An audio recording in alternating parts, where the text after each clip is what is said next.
am so excited for this. With millions of followers on social media, our next guest has become known as America's Mom. Her new cookbook is called Cooking from the Spirit. Please welcome the amazing Tabitha Brown. I want to talk about your journey. Did you ever think that you would, go this far? Be right here. Look at us. Oh my Lord. Oh my God. Honey, listen, I never thought in a million years that my life today would be my life. Like I feel like I had myself in a box for a long time. Because growing up and, pursuing, I always just thought I want to be an actress, that's it. Wow. And so that was me saying, that's it. I'm just an actress. But when I said, you know what, God, you can have me and have your way with me, and I'm going to be who you created me to be, I walked through every door he opened, and it has blessed me. When did you realize you were this popular? Oh, girl. I realized it. So, I've been doing this about 5 years, right? And I was doing like Facebook Lives and cooking, and every night, I was growing my audience, naturally, organically.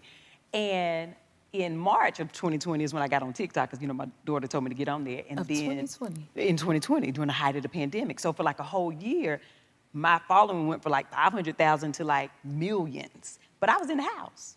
And so I was like, oh, I got these numbers, this is great. But I want to equate that to people. And then when I went to Chicago to shoot The Chi, I was like, oh, it's a Whole Foods down the street. I'm gonna go walk to Whole Foods.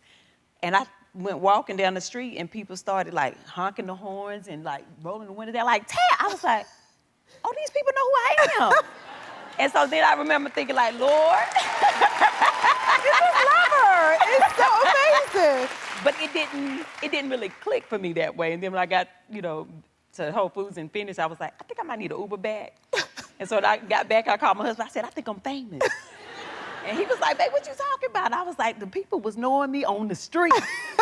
And so that's when I knew. So early 2021 is like when it really clicked, like, oh, okay, I think I'm a little bit popular. You more than a little bit popular, that's for sure. So outside of that, what's the biggest lesson that you feel you've learned so far from the this biggest experience? lesson has been that I was always enough.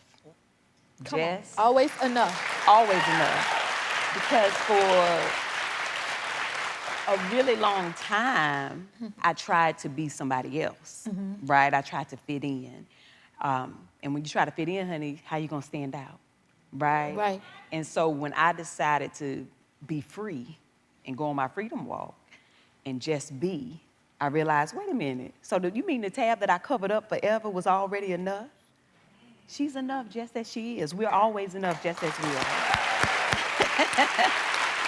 And so that has definitely been the lesson. And then the other lesson that doesn't always feel well is realizing that everybody can't go.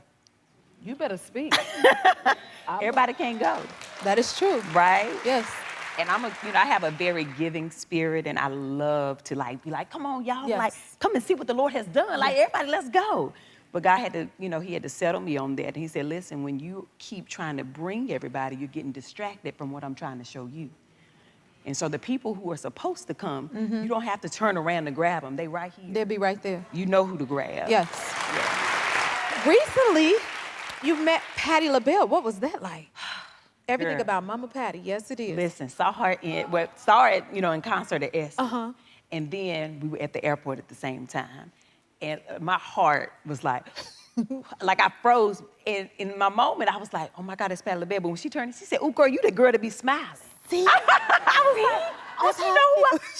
you know who I am. I don't care if she called me the girl who was smiling. She ain't gotta call me Tabitha, okay?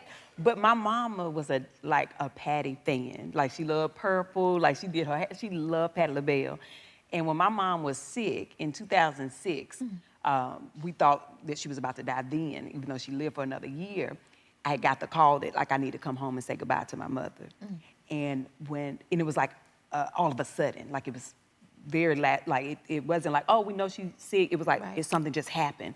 And I had got to the airport and I was a mess that day.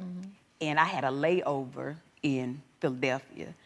And when I got on my flight, Patti was sitting in first class. And when I looked at her, she winked at me. And I got to my seat and I cried the entire flight home to go see my mama. And I remember getting there and telling her, after she woke up and things, Mama, I saw Patti LaBelle. Like she was on my flight, she winked at me, you gonna be all right. Like it was like a sign for me. So to be able to see her and meet her and to tell her, my mama loved you and you know, I love you. It was just such a moment. Just in the airport, honey. That is beautiful.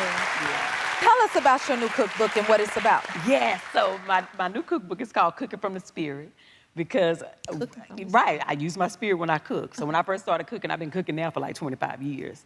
Because I've been with my husband 25 years. That's how I know how long I've been cooking. Oh. So, when we first got together, I said, Lord, I got to feed the man, Jesus. Because I'm from the South. We both from North Carolina. And so I was like, Lord, I got to, I at least got to know how to cook. So I used to call my mama and my granny and my aunt, and they would tell me over the phone how to cook certain things. And so they would be like, put a little bit of this in there. Just do it, when your spirit tell you, whatever feel right. Now, I messed up many meals in the beginning.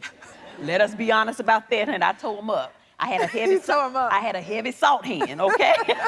That's why I love garlic powder, because my granny said, let me tell you something, you get familiar with garlic powder. You leave that salt alone, honey, because, I've had high blood pressure before I was 25. But so cooking from the spirit became a thing. And so I really would, I taste as I go, and if it feel right or tastes right, I'd be like, okay, this is enough. And so what I really wanted other people to do was learn to trust themselves in the kitchen. Because what I realized is if you need a recipe, every time you cook, you don't trust yourself. And that's not just in the kitchen. Somebody pop that. You see she be speaking, honey. See that? Did you see that? But that's true, right? Because that just means also in life, it's hard for you to make decisions because you don't trust yourself. Wow. So start in the kitchen. Let's have fun. It's the kitchen, honey. It's food. I better get How in the hard kitchen. can it be? So Yes, cook ma'am. from the spirit and have fun. Cook from the spirit and have fun. Yeah. Y'all taking notes, because I am. I'm like, woo. Yeah. Okay, I have to know, how do you manage to stay so positive? You're such a light. Oh, well, I've been in a real dark place before. It ain't no fun, right? When I was sick, I had a very strong depression, major anxiety. And my prayer was, God, if I get out of this, I'm going to always choose joy.